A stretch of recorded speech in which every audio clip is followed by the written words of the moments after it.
Fidia nasce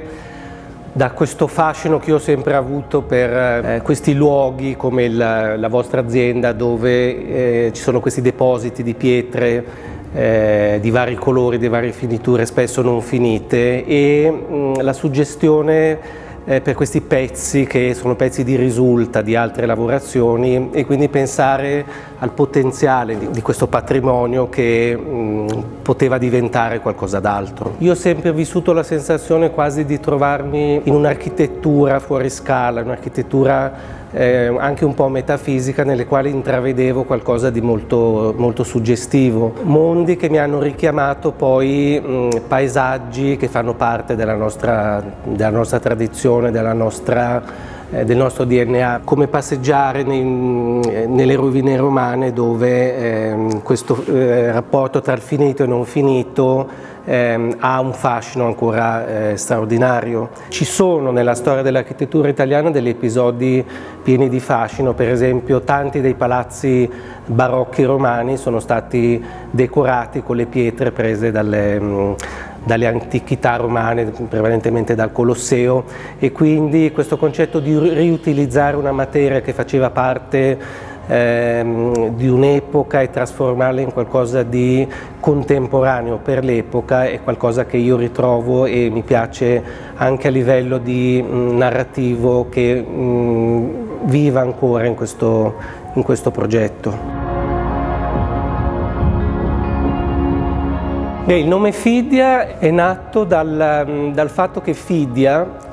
questo artista straordinario, si era cimentato con opere monumentali. Si parla di un'Atena che lui aveva fatto, che era talmente grande che era fatta di pezzi, quindi aveva inventato probabilmente questa tecnica di costruire delle opere con degli elementi assemblati, un po' il rapporto tra il concetto di Fidia, che appunto è un progetto contemporaneo di moduli che assemblati possono costituire elementi di arredo diversi, riprende la memoria in questa idea appunto dell'opera fatta di pezzi assemblati. La mia visione della progettazione è sempre legata alla storia. Per me la storia è qualcosa di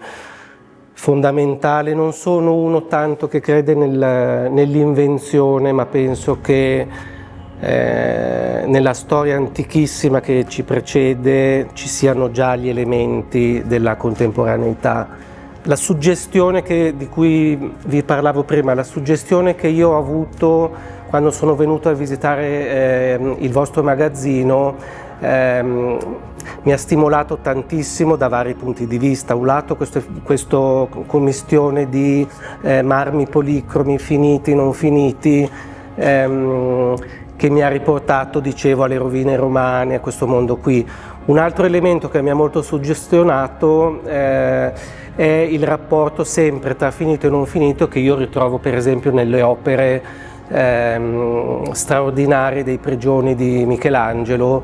dove c'è forse la massima esaltazione del rapporto tra finito e non finito. Racconta qualcosa di imprescindibile della nostra tradizione italiana, che è sempre uno strumento, una fonte, un archivio di elementi per costruire il linguaggio contemporaneo. E quindi abbiamo decostruito la modularità, trasformandola appunto in elementi che, come i tavoli, dove si gioca più sul vuoto che sul pieno, e anche di questo gioco di utilizzare in positivo o in negativo la posizione della gamba, che crea un gioco formale ma con una semplicità proprio che è fatta solo dall'utilizzo dello stesso elemento in due posizioni diverse. Un altro tema invece inedito che è venuto fuori realizzando Fidia Living è che questi elementi a livello di dimensioni, a livello di cromatiche giocano tra di loro, diventando proprio, come dicevo prima, delle piccole architetture, e quindi creano questi paesaggi domestici molto belli, molto suggestivi. La scelta dei materiali è stata un tema difficilissimo, perché nel mondo Vaselli c'è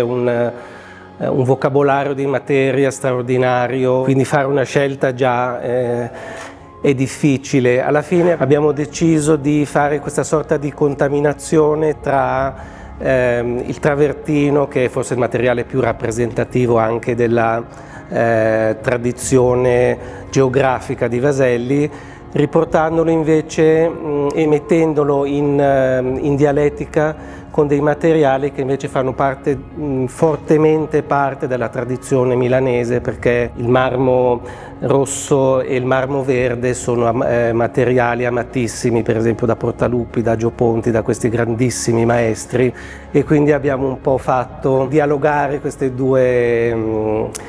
tradizioni con, secondo me, una compiutezza straordinaria, molto bello.